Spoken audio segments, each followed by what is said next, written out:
In today's video, I'm going to teach you how to use Slack lists effectively, so you can keep your tasks organized and collaborate better with your team. Let's dive right in. First, you'll need to head over to Slack. If you're already a member, simply enter your email address to sign in. Alternatively, you can use your Google or Apple credentials for a quick and seamless login experience. This is perfect for those who prefer fast access without the hassle of remembering yet another password. Once you're signed in, you'll find yourself at the workspace selection screen. This is where you'll choose which workspace you want to access. Depending on your projects or teams, you might have multiple workspaces, so make sure to select the one you need to work on.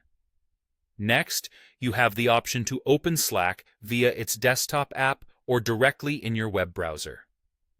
The desktop app is great for efficient multitasking, while the browser version is convenient if you're moving between devices or working in a shared environment.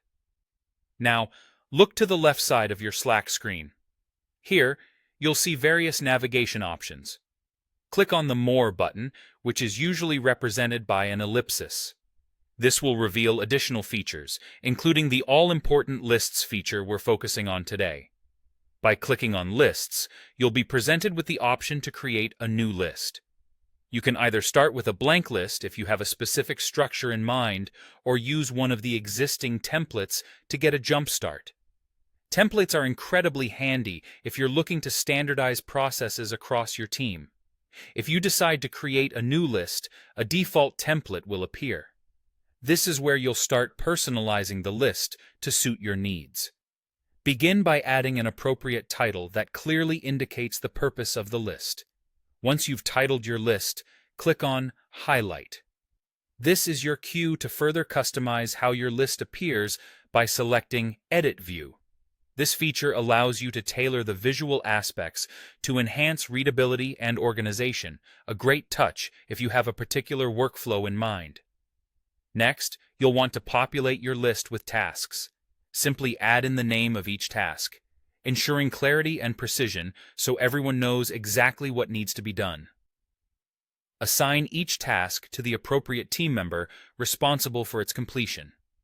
This can be easily done by selecting the name from a drop-down menu, which ensures accountability and clear communication within your team.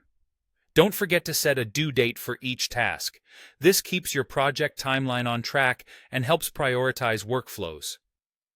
Collaboration doesn't stop there. You can also share the entire list with other team members. This shared access allows everyone to stay updated, making teamwork smooth and effective. If, for any reason, a list is no longer needed, clicking on the ellipsis again will show more actions, including the option to delete the list. This helps in keeping your workspace tidy and focused on current tasks. And there you have it, a thorough guide on how to effectively use Slack lists. Thanks for watching, and I look forward to seeing you become more organized and productive with Slack.